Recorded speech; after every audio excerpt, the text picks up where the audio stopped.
it won't be anymore. Yeah. Because that's just like we're saying. Yeah, I gotta try and figure out. I know that it's from someone's perspective. But for the No, it's financial just that statements, it has reports to when be you that look way. at them. I mean, we know what's going on. It's just like the That's Jen, the- how you that's doing? the explanation. you couldn't show that number. Oh, I think, yes. Think about the practicality of explaining every one of those reports every time you run one. I mean, that's, It's always nice when you get a text and you can laugh about it, you know? Laugh, cry. I mean, what's the difference anymore?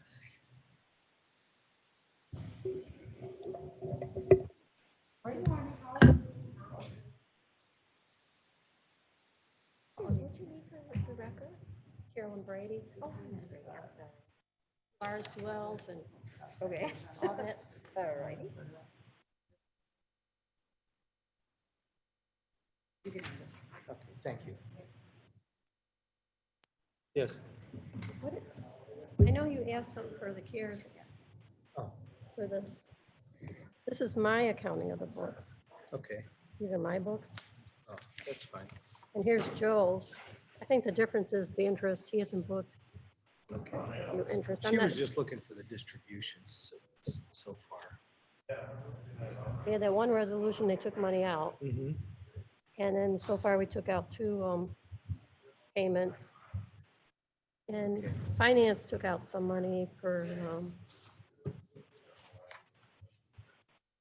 called it reclass, and reclass. Can you just send a copy of this out to the CAC members? I can? That'd be great. And if they have questions. Okay. Okay, thank Sounds you. good.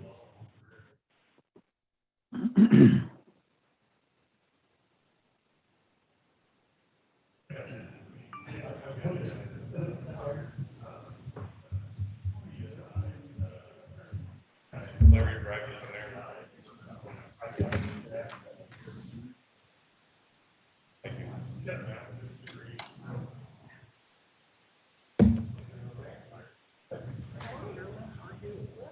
I have your seat. No, you don't. And if you did, you could. In the old days, they say ladies first. You know? Morning, doctor. Okay. Morning, doctor. Hello, Dr. April. Hello. Hello, how are you? Good. Karen, good morning. John, nice to see you.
Yeah.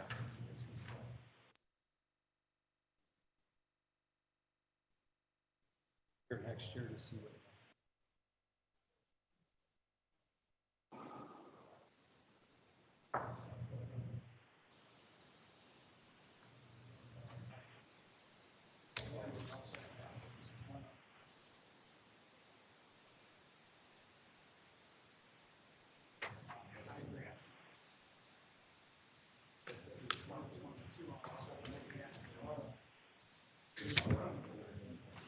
Hopefully everyone will be open, but we'll see.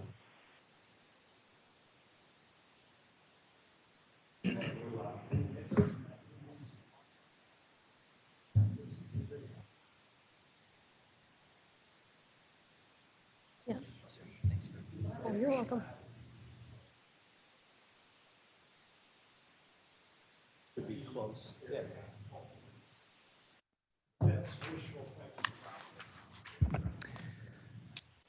Okay, it's 9 o'clock. If we're ready to get started, I'll call the meeting of the Finance and Budget Committee to order. Ask that the clerk please call the roll. Allen, Allen, I, present. Igbo, Leonard, Sanchez, Here. Surges, Surges here. Thomas.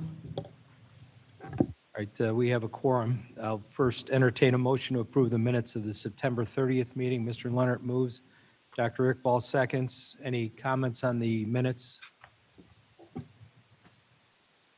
Hearing none, clerk, please call the roll. Allen, Allen, I, Igbo, Yes. Leonard, No, not really. Sanchez, Yes. Surges. Surges, yes. All right, the minutes are approved. Public comment, is there anyone in the audience that would like to address the committee? Anyone online? Hearing none, we'll move on to the treasurer's report. Mrs. Brady. Good Good morning. morning. Attached is the treasurer's report for your review. Any questions on the report as presented? Any additional information to add from the treasurer's office? No, not at this Okay. time. All right, thank you. Finance Director's report, Mr. Onzek. Good morning, everyone. I'd like to start out by sharing some good news. We had just received word this month that the county, for the 5th time in a row, has earned the Distinguished Budget Presentation Award from the Government Finance Officers Association. And this is for the 2020 budget book. It's taken this long for them to review it and let us know the results. And we're in the process of working on the 2021 budget book, and hopefully we'll receive a reward for that, or a award for that as well. And I would just like to take a moment to thank Erica Wagner and our staff who worked very hard on that to make sure that it met the criteria for the award, and also it's a reflection of the good information that's provided to us by each of the departments and elected official offices. Included in the budget, included in the agenda packet are the budget performance reports.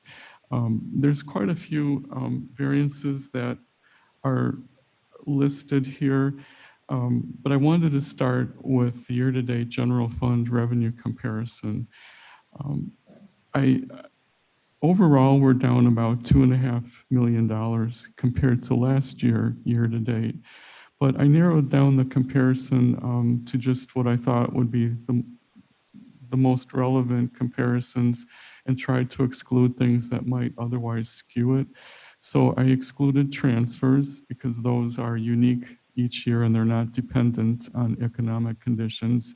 I excluded a comparison of RTA sales tax revenue because if you remember, in 2019, the general fund share of RTA sales tax was 3%, and in 2020 it was increased to 10%. So I didn't want that comparison to skew the results. Also, court security fees compared to last year, we didn't begin collecting court security fees in the general fund until July or mid-year last year. So again, that comparison would have been skewed. Prior to that, we had been collecting court security fees in a special revenue fund. And then finally, there were probation salary reimbursements that I excluded from the comparison because there was a significant increase in what the state is giving to the county between 2019 and 2020. So I didn't want that to skew the comparison. So what I have left then, sales tax revenue is almost $900,000 down. We have actually an increase in income tax and local use tax and personal property tax as compared to last year. Off-track wagering is down, investment income is down. The county board revenue, which represents gathering permit fees, is down. Information technology revenue is down, but that may be more a result of timing. Building management revenue, that's the rents that they collect. That is probably the result of timing as well. And supervisor of assessments, I believe that revenue is a result of timing as well. County clerk revenue is down by about 116,000. And on the other hand, recorder revenue is up by 110,000. Judiciary and courts revenue is up by 58,000. And then circuit clerk, this is where I think you're seeing one of the impacts of the courts having been shut down, is down almost $1 million. State's attorney revenue and public defender revenue is up. Sheriff revenue is down by 424,000.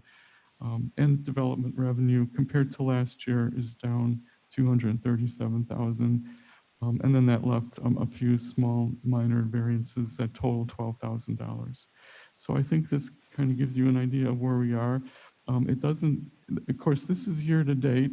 So what you're also seeing in this year to date figure is the normal revenue collection that we would have received in December, January, February, probably March. So it wasn't until April that things started to change. So we did receive the benefit of those first few months, and that's reflected in this figure, which I think softens the decline in revenue. So we'll be looking at this closely each month going forward. I then have within my report comments on all the various expenditure variances. There's quite a long list compared to what we would normally have. I would say the vast majority of it has to do with the COVID-19 related expenditures for which we are expecting to receive reimbursement from the CARES Act fund. It's just that those journal entries or transfers have not been made yet. So I noted that as part of the explanation for most of them. The one area that will certainly need a budget adjustment for is the coroner's general fund. They're running about 17.6% over budget, over year-to-date budget so far. And I have already recommended that we wait until January when we know the exact amount of the variance in order to do the budget adjustment. I prepared the sheriff's custom year-to-date budget performance report.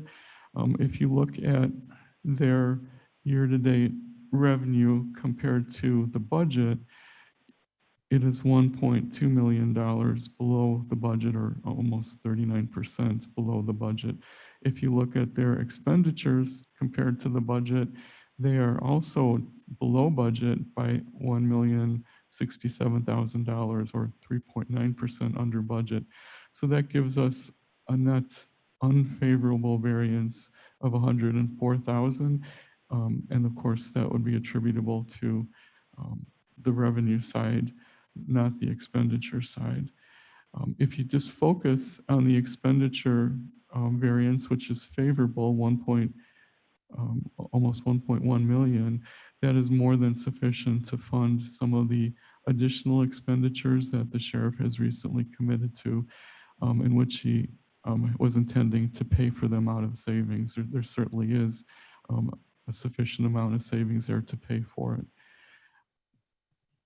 If we look at the health insurance fund, the report that I prepared as of October 21st indicates that we've collected about $2.1 million more in employee and employer contributions than had been expensed so far during the fiscal year.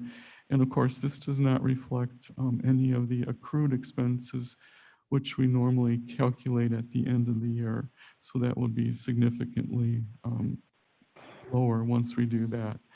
The rolling 12 months cash balance is $6.1 million. And we continue to recommend that we allow the cash reserve to build up till it reaches a balance of $9 million. But it's been relatively stable, hovering at around 5.4 million. And it's only these last couple of months that it's kind of gone up a bit. But we also saw the same increase last year at this time. If we look at shared and direct state tax revenue for the general fund, I've focused in on sales tax revenue, and I apologize, I don't think my chart was labeled as clearly as it should have been. But that lower filled in portion of the graph on sales tax revenue is what the current year sales tax revenue is. And that upper darker or red portion that you see is the gap between last year's revenue and this year's revenue. And you can see that it starts, the gap starts, and when you move from February to March, this would be a reflection of the shutdown. It worsens as you get to April, and it continues through May, and then it begins to close June when things were reopened, and it's just about back to normal as we move into July. So it just seems to be tell an interesting story of what has been going on. I don't think it's as bad as we were anticipating, although some of the rebound could have been the pent-up demand that had been created during the shutdown. So we'll need to continue to closely watch that. If we look at other revenues, we see that compared to budget, for sales tax revenue and RTA sales tax revenue and personal property replacement tax revenue are all below budget, and it's local use tax and state income tax that are above budget.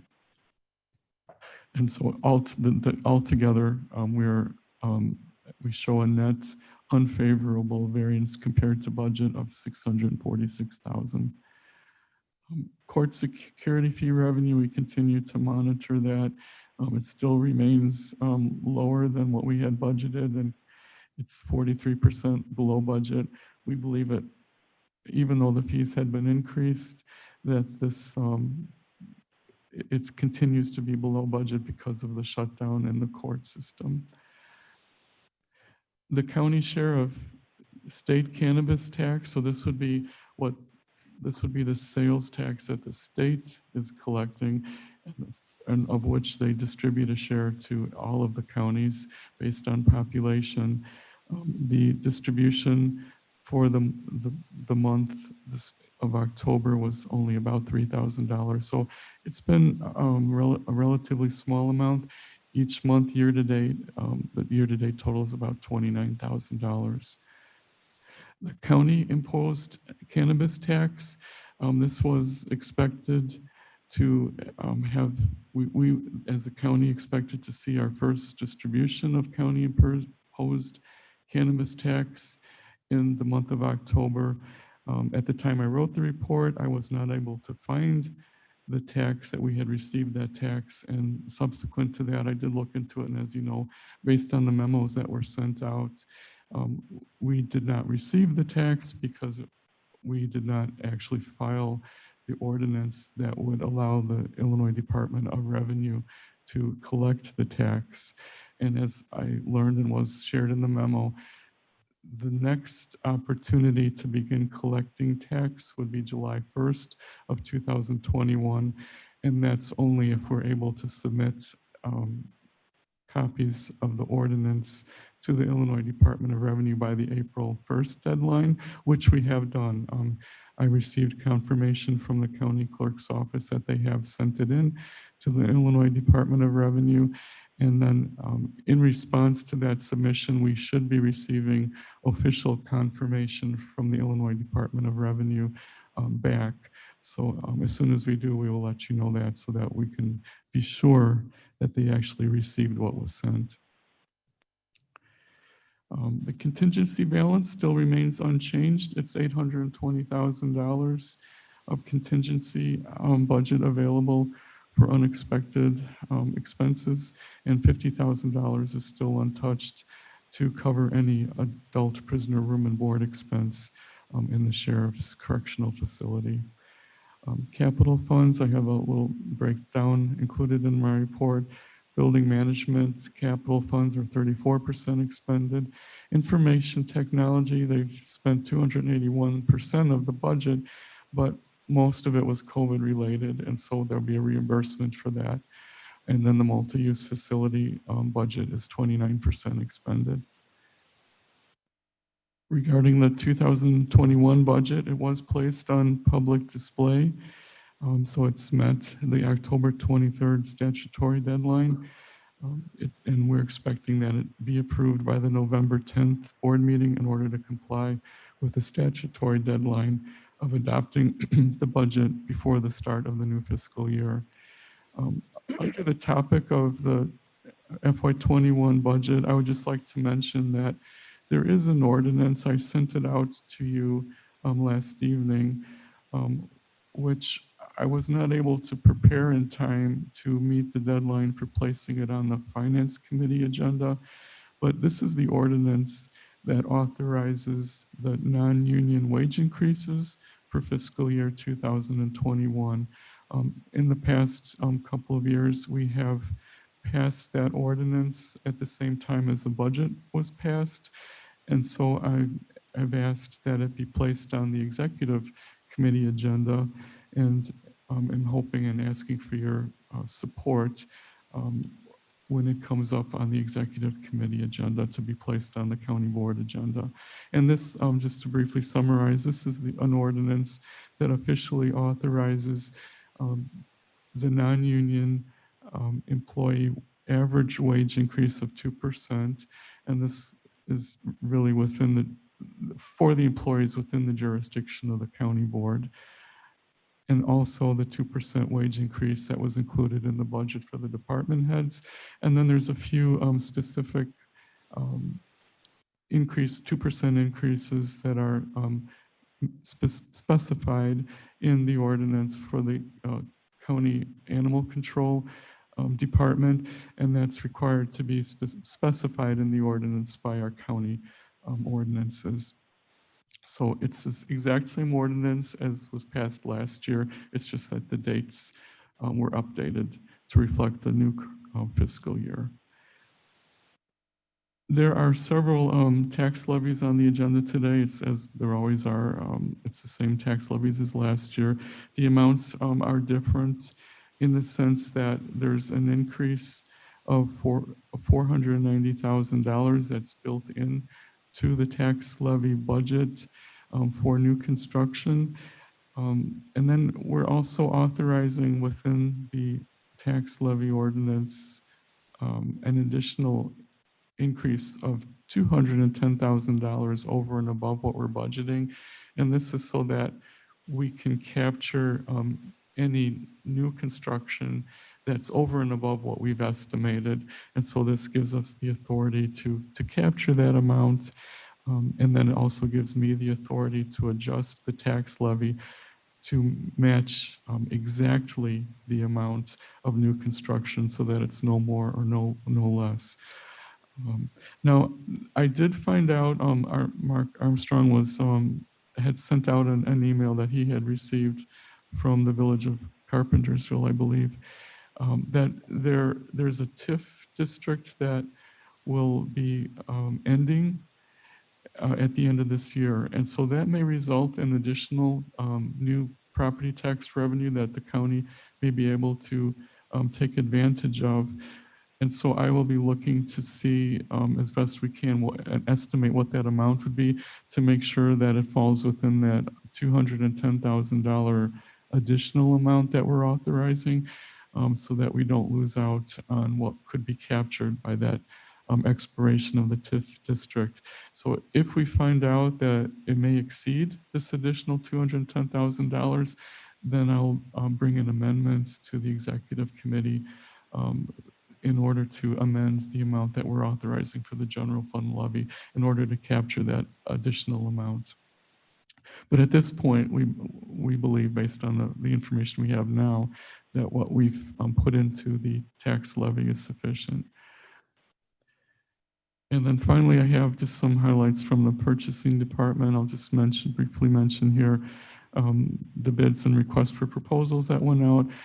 There was one for architectural engineering and construction manager, one for liquidity monitoring and treasury analysis service, one for landscape maintenance services, one for temporary employee services, one for interpreter services, for court services and the judicial complex, and then permitting software for the Division of Transportation. So currently there's 12 bids and requests for proposals out in various stages. Quote savings for September, the total, let's see, I'm sorry, it only looks like it's a small amount. looks like $76, so that's not much to even mention.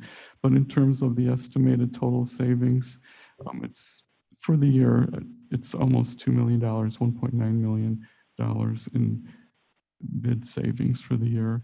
There were no vehicle auctions for September. And other than that, I think that concludes my report, and I'd be happy to answer any questions.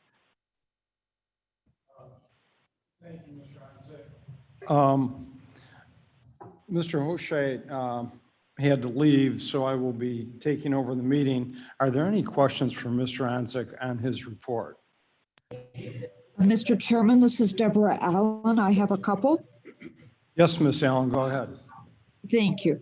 First off, Joe, on the awards that we receive on our budget documents, that work is always top down. So it's very kind of you to give credit to your staff, but the fact is that you're still leading that charge. So thanks for the very hard work that you do. A second question is on the bids that are included at the bottom of the report. There's one having to do with employee services across the county. I just don't recognize that. Can you tell me what that is? And then I have one more after. I think you're referring to the temporary employee services. So this would Yes. be, there's a contract I'm trying to think of how to briefly summarize this. The county provides, the purchasing department provides, is a contract that's in place that various departments and offices within the county can utilize to obtain temporary employee services from. So for example, if someone has a vacancy in their department of an administrative assistant, they can utilize one of these temporary agency services to fill that position temporarily, or if they need an accountant, or so there's a variety of positions or types of positions that are provided through this contract. And I believe there were several departments when it was originally put together. I think it was a year or two ago. I don't remember the exact time, but they all submitted to the purchasing department the various types of positions they'd be looking for. And so that was all taken into account when the different proposals were reviewed. And so this year, they're doing the same thing again. They're seeking an RFP, a request for proposals for those services to be provided to the county. Thanks, Joe. I just didn't realize that went through purchasing. I just thought if a department needed to hire somebody, they did. So thanks for the clarification. The third question that I have, my last comment is on the coroner's adjustment. It seems that the extra money needed has to do with temporary paradeputies. I get, wouldn't that be covered by the payroll reimbursement that we get from the CARES Act? Because I assume those deputies are needed because of COVID. So wouldn't those payroll expenses be covered by CARES? It's possible that is not clear yet. I think it's something that we need to look at more closely. Why I'm hesitating there is because they're also built into the budget for next year. I mean, that is one of the things that the coroner had requested in the budget for next year, which implies that, they're needed beyond COVID. So, but, I don't want to speak for him. But to the extent that they are related to COVID, we can certainly obtain reimbursement from the CARES Act funding. Thanks, Joe.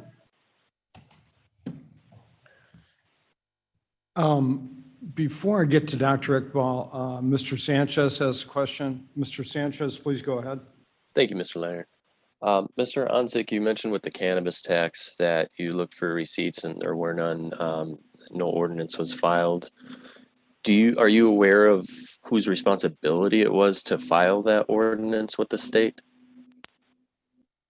I really can't speak to that.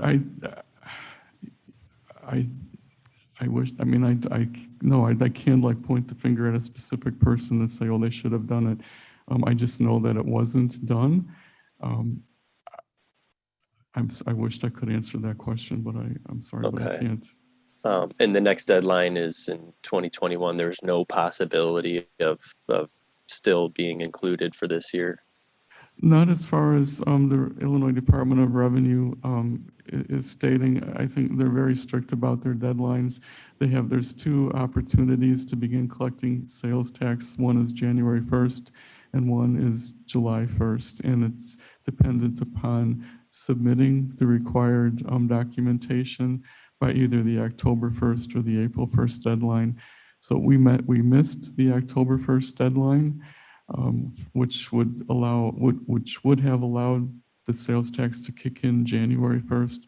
So now the next opportunity is the April 1st deadline. And as I mentioned, we have already submitted it. So assuming they do receive it, there should be no problem for July 1st. All right, thank you. Yeah, what a shame. Chairman Lawson. I'm sorry, on the point of the cannabis tax, thank you, Mr. Sanchez, for raising that. It is very important. As you know, I sent out a note. Actually, Blair, could you put up I think it's the 3rd slide, just to try to estimate what that oversight's going to cost us. I think that our objective at this point, or there's really 2 objectives. One is to analyze what happened, which is the point that you're on, and then to minimize or mitigate the loss that we're going to suffer from that. In the end, legal advice and compliance with the statutes is certainly State's Attorney's Office responsibilities. Within State's Attorney's Office, that's the Civil Division, that's Joe Lulvis in charge. I took the actual Illinois cannabis sales from public documents from January 1st to September 30th. And these are just assumptions. I'm likely, off, but anybody would like to make other assumptions, I'm certainly open to those.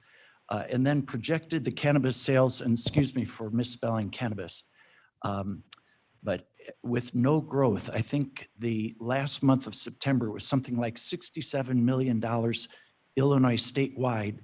And just taking that times the 9 months until June 30th, assuming that we get everything in shape for July 1st start to collect it, that'd be no growth. That's 603 million. The actual up to September 30th was 432. So it's about $1 billion of sales projected during that period of time. King County is approximately 4.2%. That's 532,000 divided by about 12.6 million people. And then the tax on the sales, if I remember this correctly, it's about 2.5%. So the potential lost sales tax, this is $1 million error. Do we have someone from the State's Attorney's Office on the line for this month's Finance Committee meeting? Certainly they've been invited. I sent over the analysis that I sent to all of the board members. I do want to make it perfectly clear to everyone here and on the phone, including the public, that this is not a general county error, but rather a specific individual failure due to either an incompetence or a carelessness. I don't know if there's and the place where the finance department gathers information and it presents information. It is not like in a corporation where there's also executive or executing kinds of responsibilities.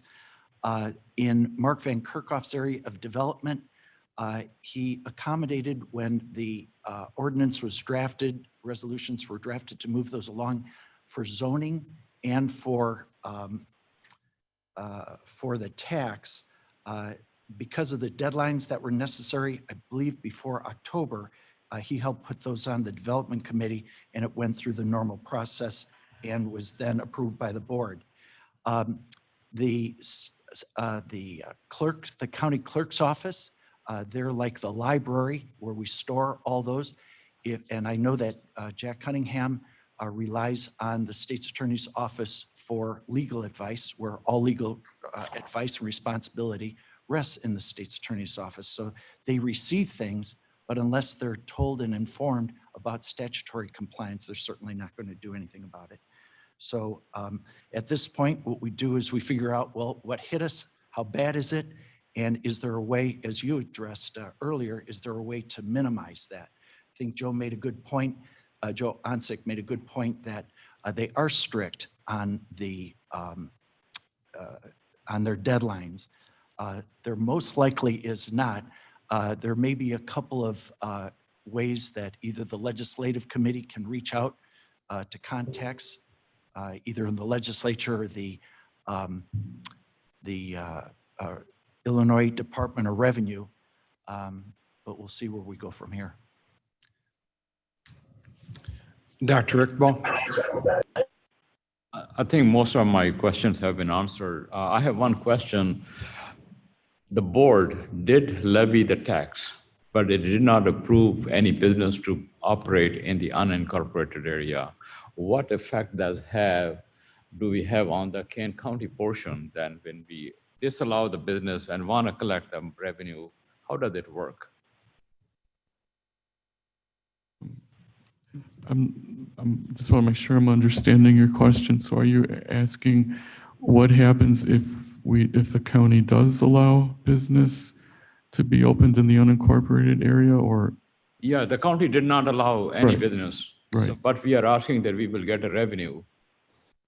Well, the revenue that the county would receive would be for those businesses that are operating within the incorporated areas of the county.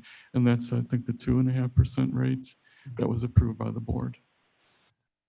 But there aren't that many dispensaries operating in the incorporated areas. There are maybe one or two, and they cannot generate $1 million of tax.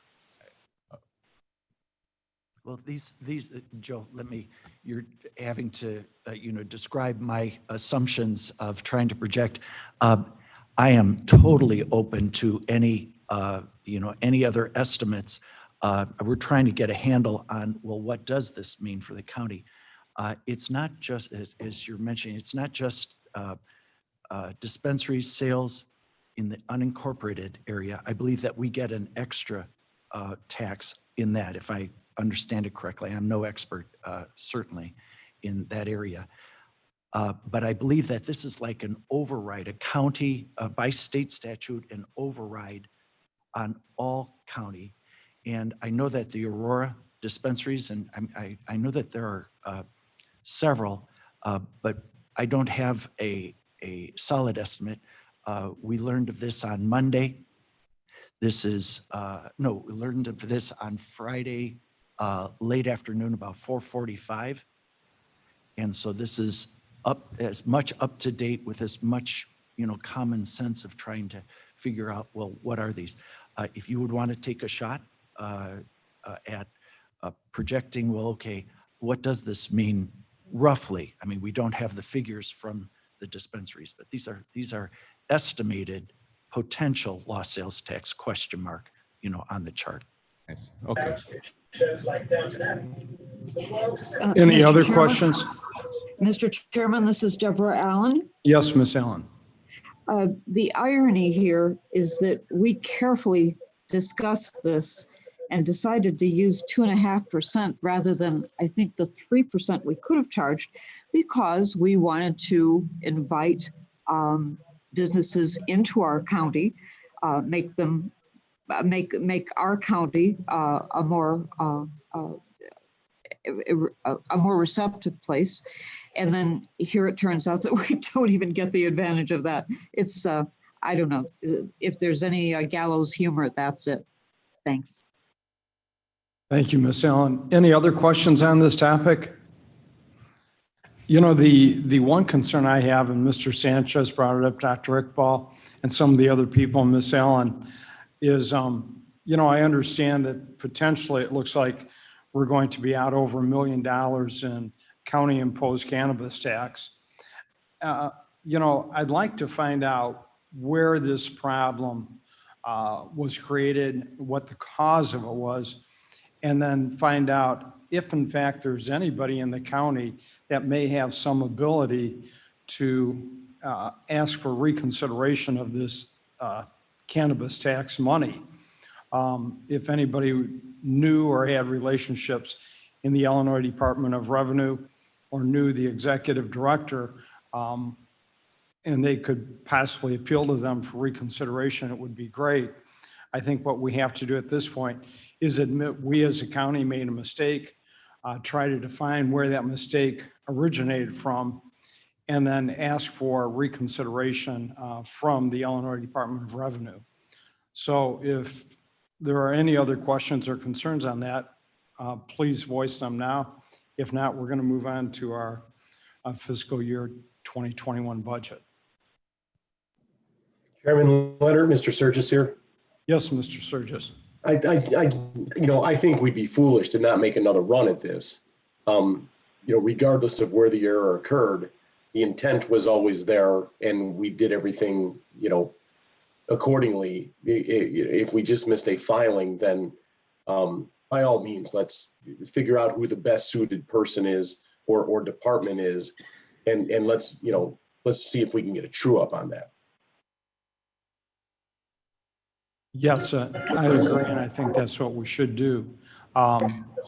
Any other concerns from anyone present or on the phone? Mr. Chairman, Deborah Allen again. Yes, Ms. Allen.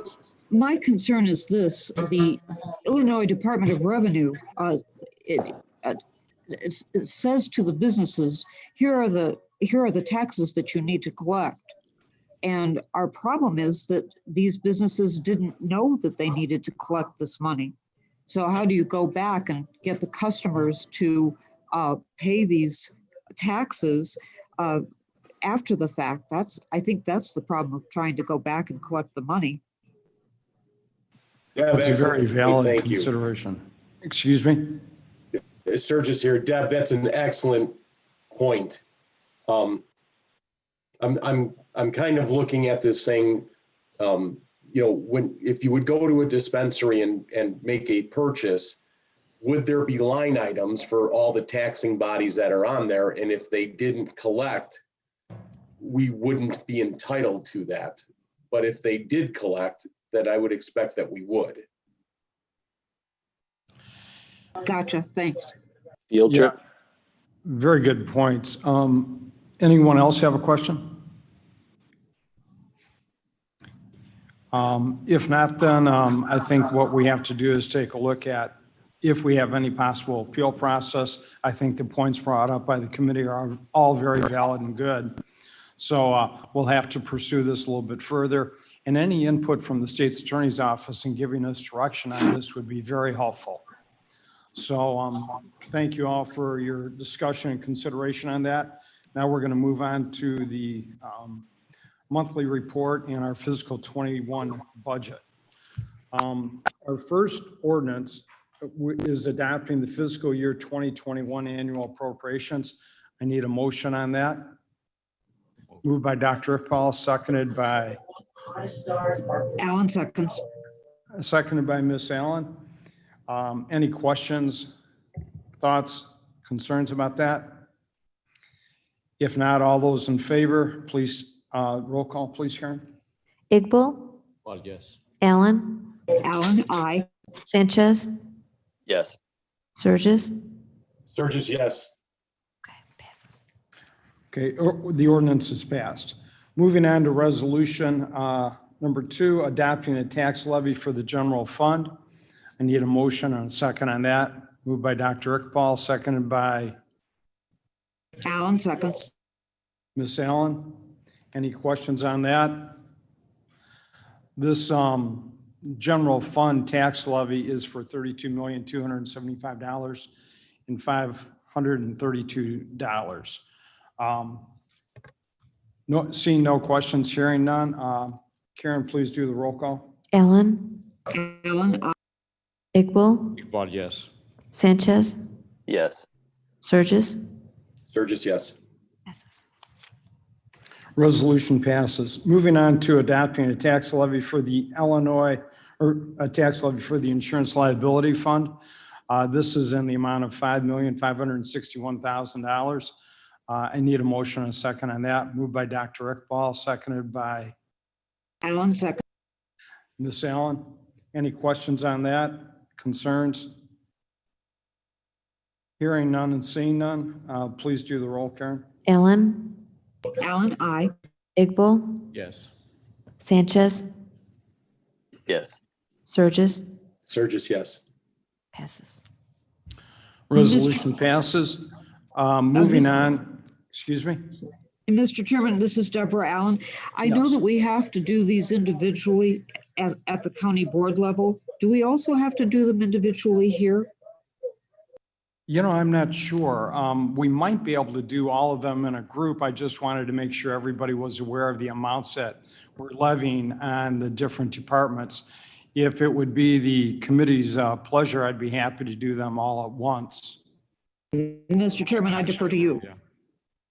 Yeah, I think that's what we'll do. So what we're going to do then is we're going to go on the agenda list, resolution number 5 through resolution 19. These are all adopting tax levies for the Social Security Fund, the County Highway Fund, the County Bridge Fund, the County Highway Matching Fund, the County Health Fund, the Veterans Commission Fund, the Mill Creek Special Services Area, the Shirewood Farm Special Services Area, the Wildwood West Special Billing Area, the Cheval de Sale Special Billing Area, the Plank Road Estates Special Billing Area, the Exposition View Special Billing Area, the Pasadena Drive Special Billing Area, the Tamara Dipman Special Billing Area, and finally, the Crane Road Estates Special Billing Area. I need a motion and a second to approve those, move them forward. I move all 15.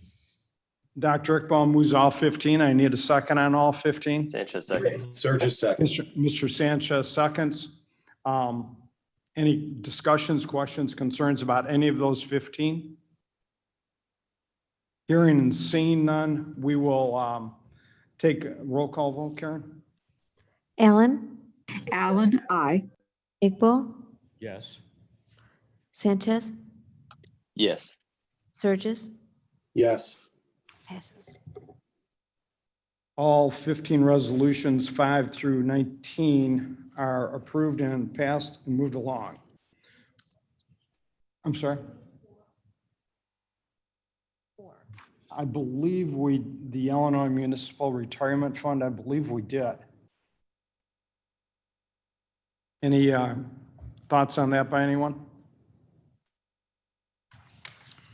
If not, we'll move on to new business. We have a resolution authorizing the fiscal year 20 budget adjustment and transfer from the tax sale and error fund to the general fund. I need a motion and a second on that. Moved by Dr. Iqbal, seconded by Allen, second. Ms. Allen. Any questions, discussions, concerns about that? Mr. Chairman? Thank you. Is just to be safe, thank you very much, Ms. Minor, for bringing forward that we might have skipped something. It's one of the cases where it's better to do it twice than perhaps to, if we did overlook it inadvertent. Would it be okay with the chairman of the committee to call that one for the vote, just so that it goes smoothly onto? Very good point, Chairman Lawson.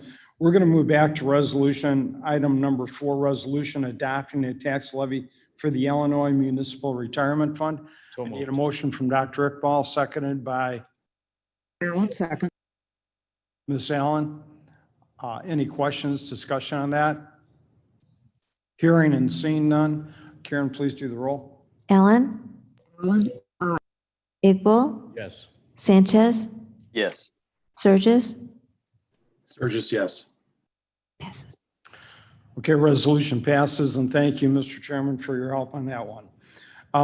There was one other thing that I neglected to address earlier in our discussion, and that was after Director Anzik's report. I think Mr. Hanson had a question. I did not address that. Mr. Hanson, did you have a question for Director Anzik or someone else here about that?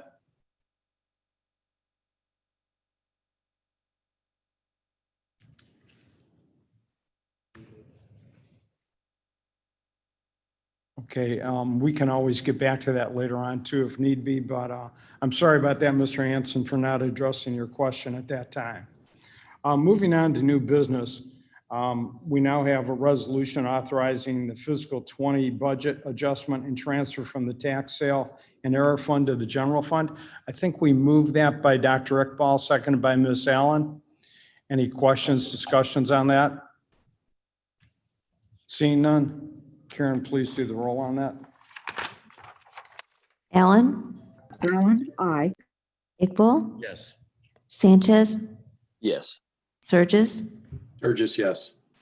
passes. Resolution passes. Our next resolution is authorizing the Child Protection Data Court grant. We need a motion and a second on that. Moved by Dr. Iqbal, seconded by Sanchez. Allen, Mr. Sanchez. Any questions, concerns about that? Hearing and seeing none. Karen, please do the roll call. Allen, Allen, aye. Iqbal, Yes. Sanchez, Yes. Surges. Sorry, Sturgis, yes. Thank you. Resolution passes. Our next resolution is authorizing the fiscal year 20 Emergency Management Program grant for the Office of Emergency Management. Moved by Dr. Iqbal, seconded by Sanchez. Mr. Sanchez. Any questions, concerns on that? Just that we're always grateful to receive money. Thank you, Ms. Allen. Karen, please do the roll on that. Allen, Allen, aye. Iqbal, Yes. Sanchez, Yes. Surges, Yes. passes. Resolution passes. Moving on to the next resolution, authorizing a grant agreement with the state of Illinois for the Violent Crime Victims Assistance Program for the Kane County Child Advocacy Center. Once again, this is more money we're receiving on a grant, as Ms. Allen brought up. I need a motion, a second on that. Moved by moved by Mr. Sanchez, seconded by Dr. Iqbal. Any questions, discussions? Hearing and seeing none. Karen, please do the roll call. Allen, Allen, aye. Iqbal, Yes. Sanchez, Yes. Surges, Sturgis, yes. Resolution passes. Our next resolution is authorizing an intergovernmental agreement with the Illinois Department of Children and Family Services for grant funding for the Kane County Child Advocacy Center. Need a motion and a second on that. Moved by Dr. Iqbal, seconded by Sanchez. Mr. Sanchez. Any questions, discussions about that, concerns? Seeing none and hearing none, Karen, please take the roll. Allen, Allen, aye. Iqbal, Yes.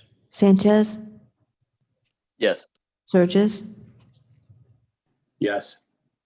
Sturgis, yes. Resolution passes.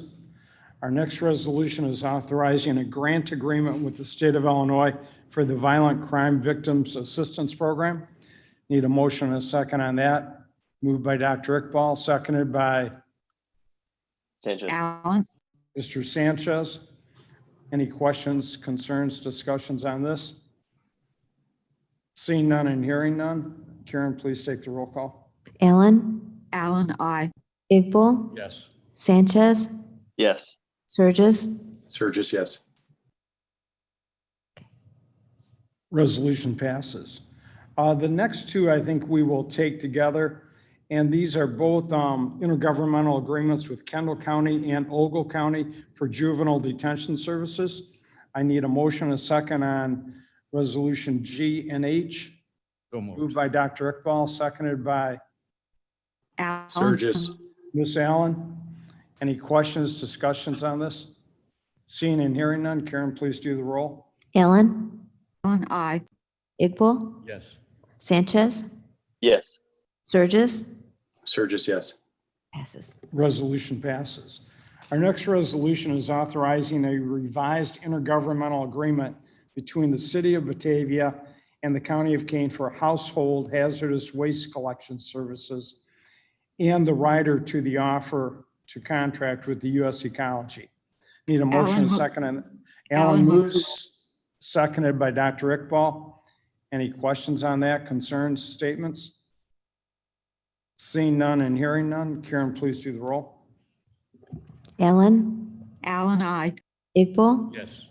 Sanchez, Yes. Surges, Surges, yes. passes. Resolution passes. Our next resolution is authorizing a contract for the Adult Justice Center. It's a telephone video visitation system. I need a motion, a second on that.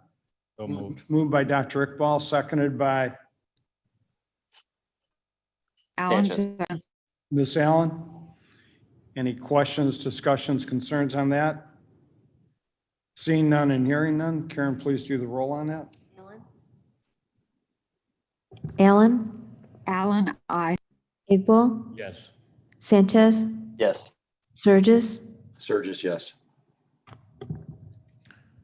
Resolution passes.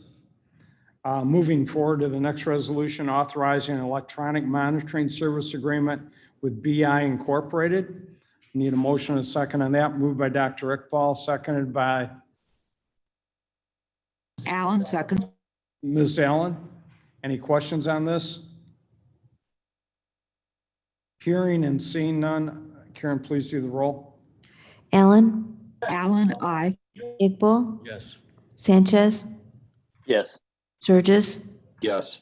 passes. Resolution passes. Our next resolution is authorizing a contract for liquidity monitoring and treasury services analysis. Need a motion and a second on that. Moved by Dr. Iqbal, seconded by Sanchez. Surges. Mr. Sanchez. Any questions on this? Mr. Chairman, I have a question. Yes, Ms. Allen. I believe the response was that only one company offered to participate in this. Is this peculiar in some way? Or should we have expected others to bid? This is Joe Onzik. I do have, well, my own understanding of it is that this is a very unique niche of business services that are provided. And I think why only one, I believe a second company did inquire about the RFP, but then chose not to submit one.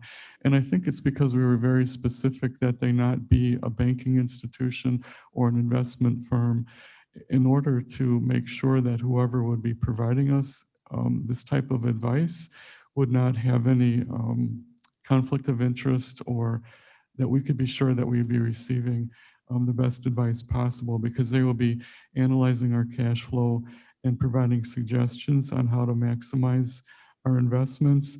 And they'd be also looking at the bank fees to determine if perhaps we could, if there's a better place for us to be depositing our funds that may be at a lower cost. So to make sure that there's no conflict of interest, it could not be a banking institution or investment firm submitting. And so that seems to have eliminated the competition. And the other thing I believe I understand is that this company, I don't know if the right word is was founded, but that's the word I'll use, was founded in order to fill that niche, because they saw that there wasn't such a service available. So with that understanding, it's not surprising that there's only one. We wanted to go through the RFP process just to make sure that there wasn't anyone else out there that we should be comparing these services to. And as it turns out, there was no one else who responded. And am I correct? This is the one where we have to earn enough new money to cover their fees in order for them to collect a fee. Is that correct? Yes, that is the understanding that we would be moving forward with if we were to contract with them.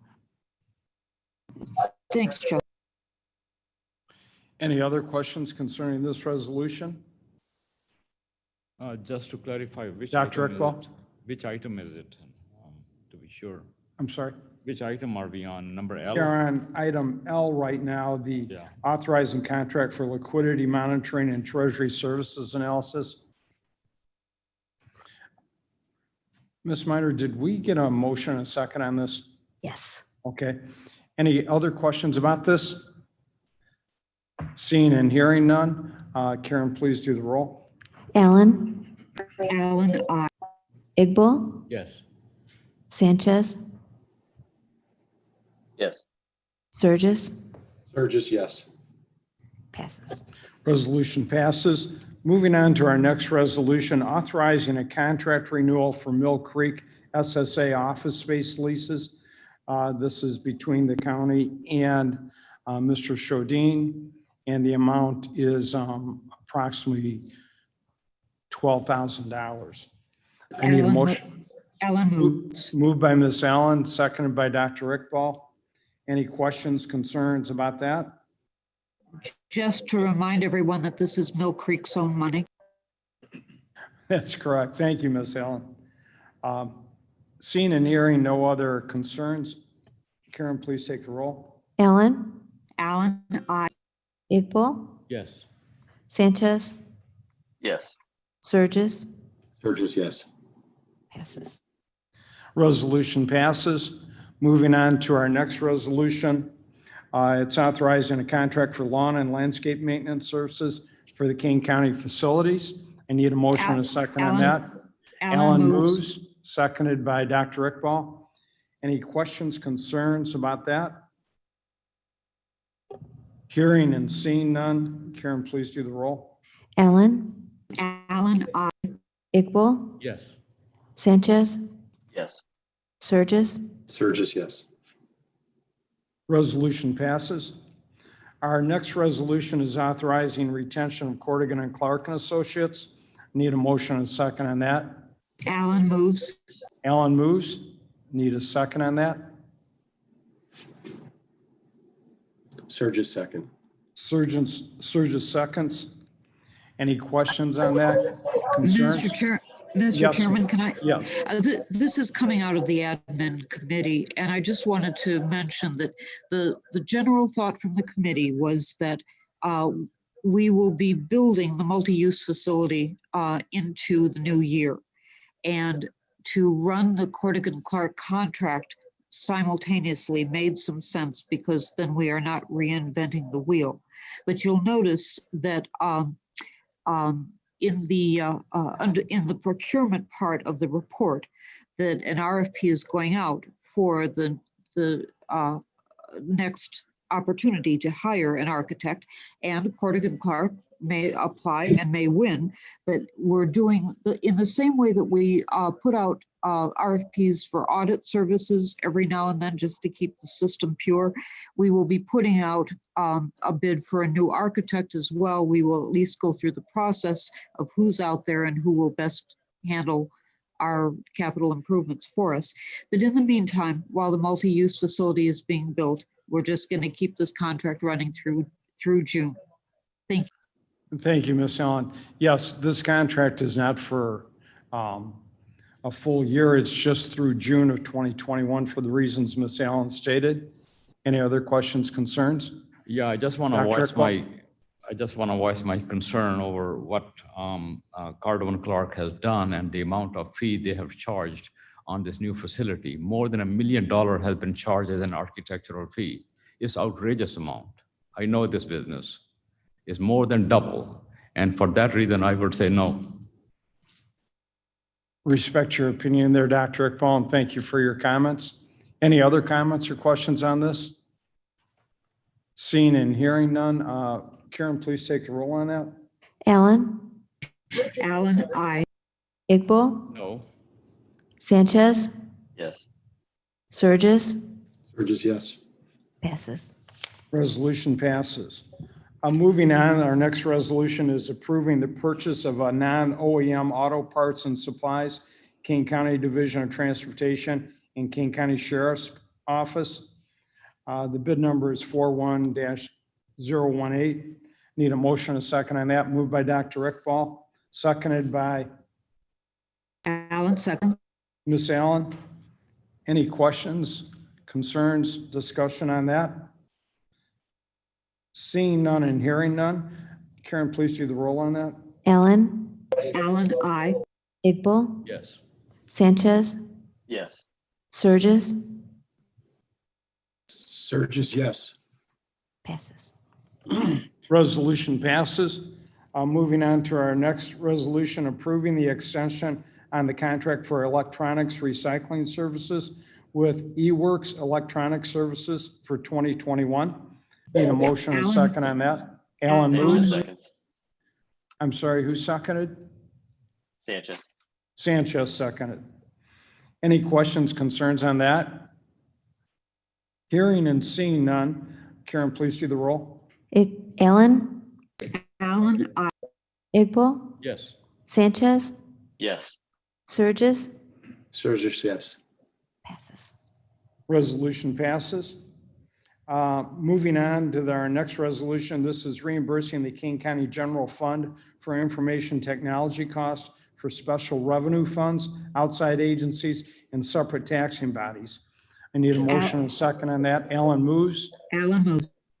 seconded by Dr. Iqbal. Any questions, concerns about this? Seeing none and hearing none, Karen, please do the roll. Allen, Allen, I. Iqbal, Yes. Sanchez, Yes. Surges, Surges, yes. passes. Resolution passes. Moving on to the next resolution, we're approving the King County per diem rates for January 1, 2021. Need a motion and a second on that. Moved by Dr. Iqbal, seconded by Surges, Mr. Surges. Any questions, discussions about this? Concerns? Seeing none and hearing none. Karen, please do the roll on this. Allen, Allen, I. Iqbal, Yes. Sanchez, Yes. Surges, Surges, yes. passes. Resolution passes. Our next resolution is authorizing the hiring of a part-time human resource coordinator. I need a motion and a second on that. Moved by Mr. Surges. Surges, seconded by Dr. Iqbal. Any questions, concerns about that? Seeing and hearing none. Karen, please do the roll. Allen, Allen, I. Iqbal, Yes. Sanchez, Yes. Surges, Surges, yes. passes. Resolution passes. Our next resolution is authorizing personnel replacement hiring, King County Department of Human Resource Management. I need a motion Surges. and a second on that. Moved by Mr. Surges, seconded by Allen, second. Ms. Allen. Any questions, concerns about this? Seeing none and hearing none, Karen, please do the roll. Allen, Allen, I. Iqbal, Yes. Sanchez, Yes. Surges, Surges, yes. passes. Resolution passes. Our next resolution is report of the September 2020 claims paid. I need a motion and a second on that. Allen moves. Alan moves. Surges, Seconded. second. Surges seconds. Mr. Surges seconds. Any questions, concerns about that? Hearing and seeing none. Karen, please do the roll. Allen, Allen, I. Iqbal, Yes. Sanchez, Yes. Surges, Surges, yes. passes. Resolution passes. Yes, Mr. Ms. Allen. Chairman? Yes, Ms. Allen. Mr. Onzek wanted to insert the resolution that grants 2% to our non-union employees. Do you have a time when you want to insert that? I am willing to move it if you want to do it now. You know, I don't know the procedure on that. I'm going to defer that to Chairman Lawson. Okay, I think that what we need to do, if we, certainly we can discuss it with the approval of this committee. I think that Joe's intention was just to let everybody know that it was coming. And then we'll put it in the executive portion, not the executive session, but the executive category of the executive committee agenda as a fresh item for discussion. So I think that that was Joe's intention. Thank you very much for keeping track of so that we don't drop any of the balls that are in the air, Miss Allen. We worry about those things Sure. going through the cracks. Thank you Sure. for the explanation, Mr. Chairman. I appreciate it. It's a good motion. Director Ansick, do you have anything to add to that? No, I agree with what Chairman Lausen said. It was my intention to have it be placed on the executive committee agenda, and I only wanted to make sure that you were aware of it. Wonderful. Well, thank you very much, and thank you, Ms. Allen, for the concern about that.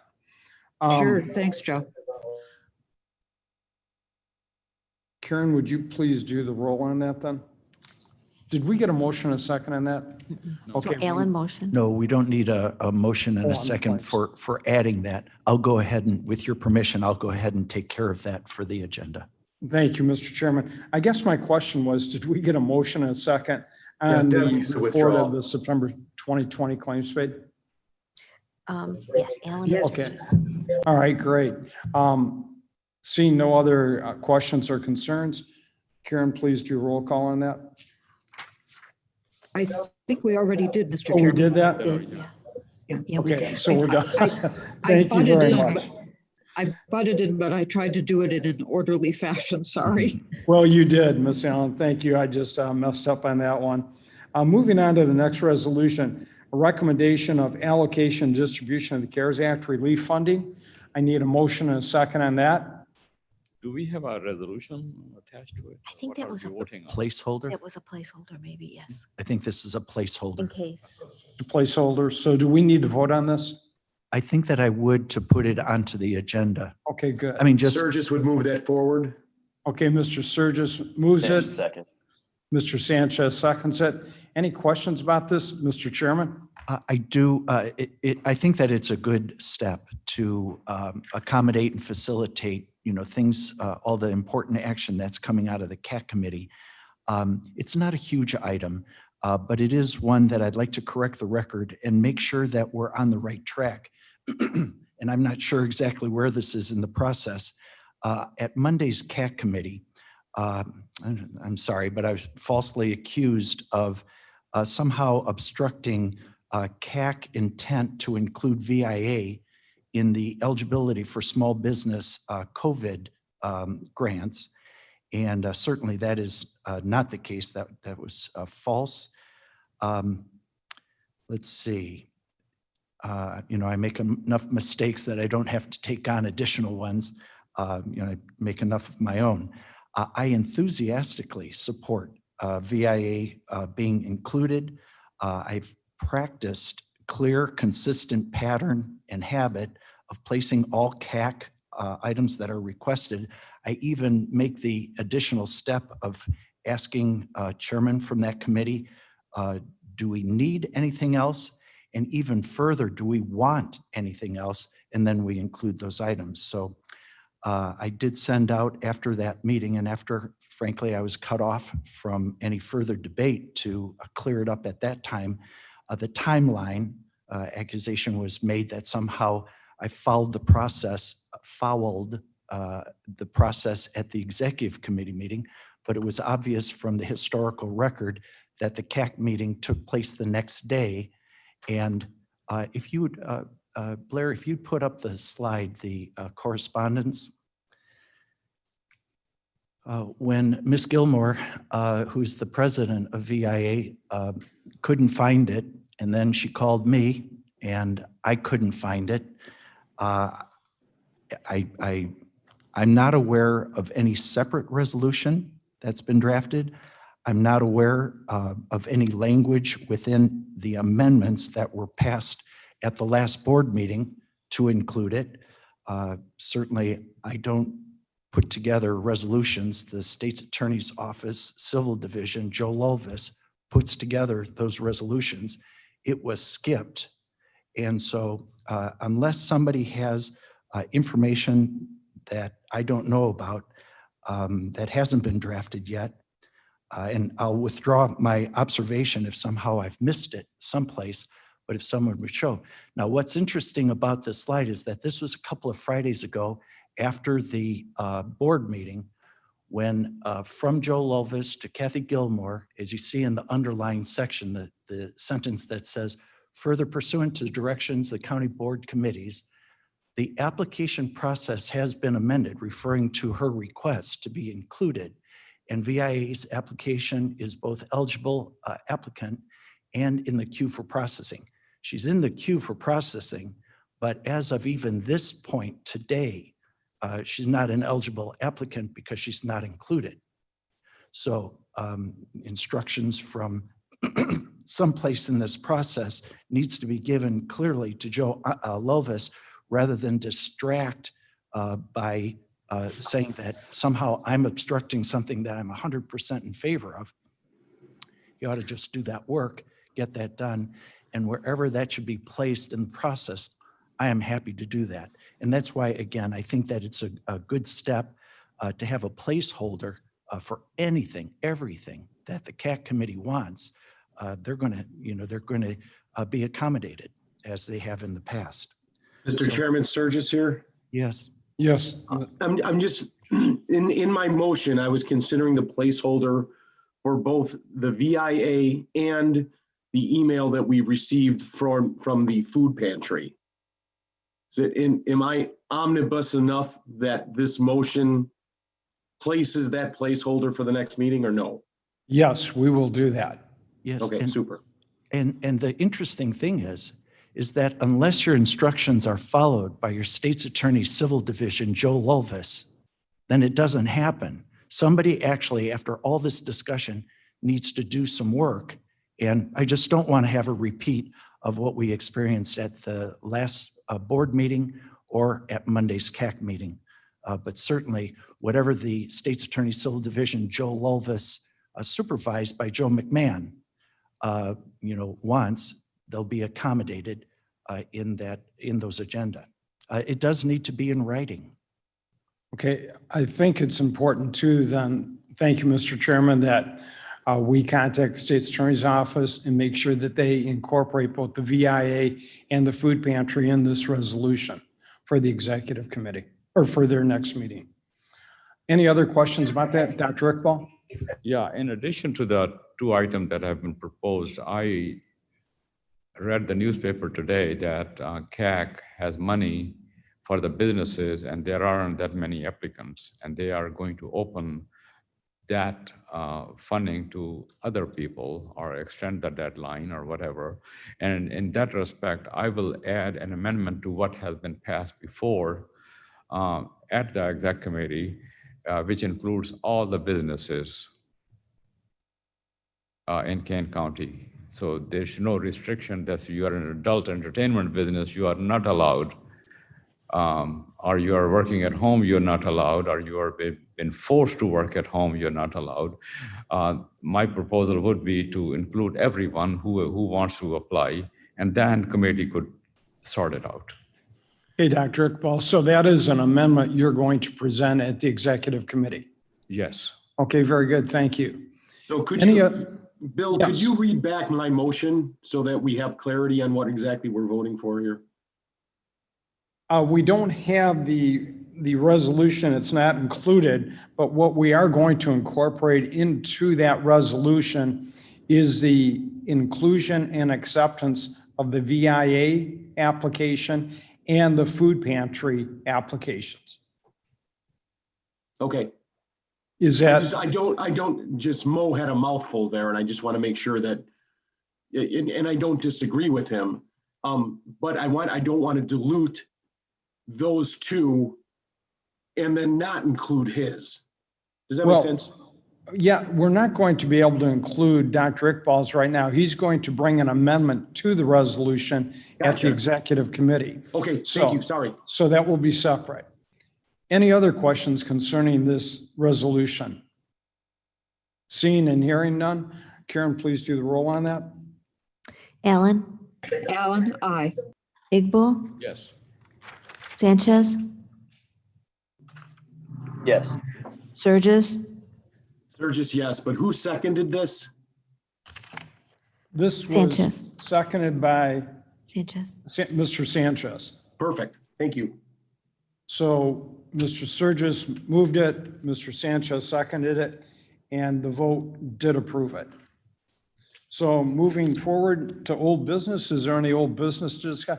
Chairman Lawson? Just so that I don't surprise anybody on any participation in the process, you know, the food pantry item, that's just, they want to shift some of the dollars from one category of their grant application to another, not increasing the amount that they're asking for. And so, you know, to me, that's not a problem at all, that portion of that amendment. One of the things that I do think that the board ought to consider is that according to the Riverboat Grant applications, the compensations of executive directors and financial officers and executives at a food pantry where they are serving people who don't have enough to eat each day, you all will want to consider what allocations you make when those executives are, according to the document that comes from the Riverboat, $253,000 a year as payment to the executive director, $250,000 to run the food pantry. And then their financial officer is paid, I believe it's $153,000. And then there's another $140,000 to $150,000 executive in there. Now, that's always within a context of all the work that needs to be done. But at least one person from Aurora believes that that compensation is huge.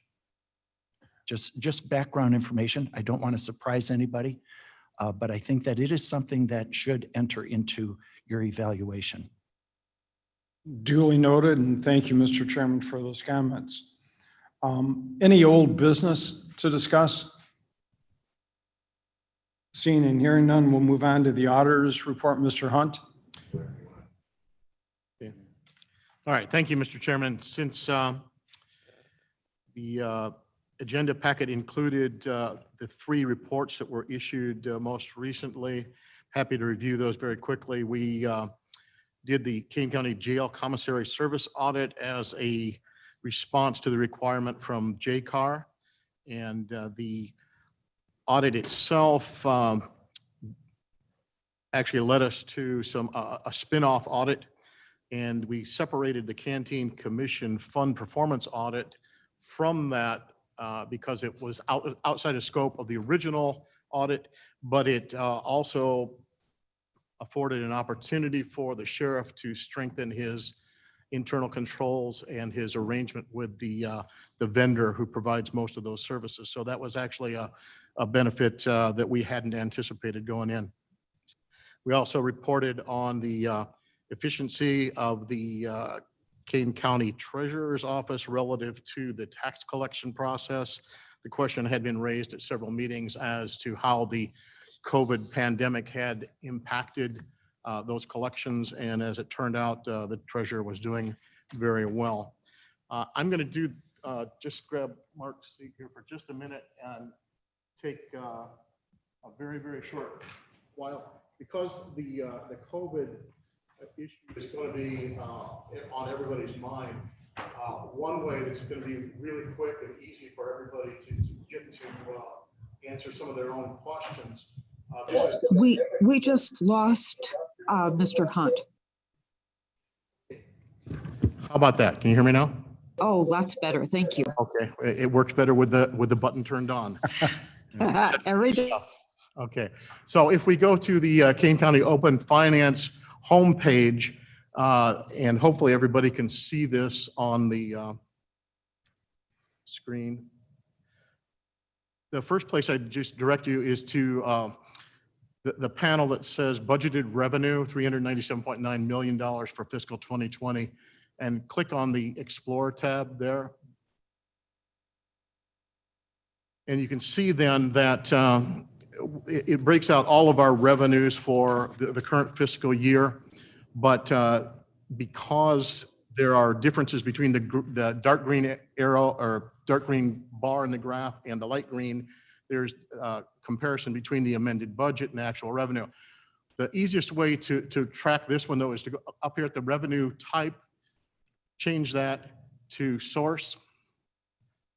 And you can see then that the top line becomes the Coronavirus Relief CARES Act. And if you hover over that, you're going to get a $92.9 million in the amended budget and the actual revenue, which includes the interest earned to date. And if you don't like looking at it in that format, you can go over to the right and click on the pie chart. You get the same sort of thing. Hover over the section that's applicable and it'll provide you detail and you can drill down into it. The other area, and we'll go back here in that left-hand panel, go back to the home page. If we scroll down into the expenditure panel, so where it says fiscal year spending 126.96, click on the Explore panel button here. And let's change the look here from that graph, which isn't as useful here, to the checkbook code. And so it's going to take the same information, put it more into a format that you're more familiar with. If we just go here to the filter by department and just start to type in health, it will isolate the health department. And if we want to get to a specific area within the description column here, click on the health COVID tracing. It will focus and filter just down to that. And you can see that we have spent $1.7 million so far. These are actual dollars expended. That's not necessarily related to the allocations that you're going to be voting on at the next executive. Just lots of ways you can go through this. The filters allow you to focus. You can choose any number of combinations here, and I don't want to belabor it, but I just want to run through the options, and if you see them demonstrated, it might make it easier for you to navigate the site. So that's really all I had to add there. Thank you very much. Thank you, Mr. Hunt. Appreciate it. Any questions from Mr. Hunt? Mr. Chairman? I'm amazed at how powerful that program is, how clear it is. I mean, real straightforward. So thanks very much for the work on it, and everybody who participates in producing that for our constituents. It's amazing good. Can you imagine the state finances being that clear, where everybody can look over your shoulder for every penny, and then it's broken down so simply? So thanks. Mr. Hunt, thank you for the short course.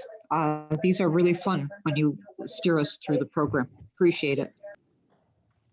You're welcome. And we certainly invite feedback from the board members and ways that we can either make this more powerful or make it easier for you to navigate. So we appreciate the feedback. Terry, Cliff Sturgis here. I say it often, but thank you for all you do in making this transparent for us. You make it look easy, man. Thank you, Cliff. Thank you, Mr. Sturgis. Anything else from Mr. Hunt? You know, I just wanted to regress for 1 minute on Resolution W, which was the place card for the allocation of the CARES money. I guess we did not have to vote on that. We did vote on that, but obviously we'll move forward a statement that there was a consensus agreement to move that forward. Moving on to the reports to be placed on file, I need a motion and a second to do that. Moved by Dr. Iqbal, seconded by Ms. Allen. Sure. Any questions? All those in favor, Karen, please do roll. Allen, Allen, aye. Iqbal, Yes. Sanchez, Yes. Sturgis. Yes. Okay, the reports are placed in file. Thank you. We have no need for executive session today, so I need a motion and a second to adjourn. Moved by Dr. Iqbal, seconded by Sturgis. Mr. Sturgis. All those in favor, please say aye. Aye. Aye. Meeting's adjourned. Thank you all for allowing me to muddle through this agenda. Great job, Bill. Mr. Leonard, you did just fine. Thank you. Thank you. Good job. Deb, are you still on?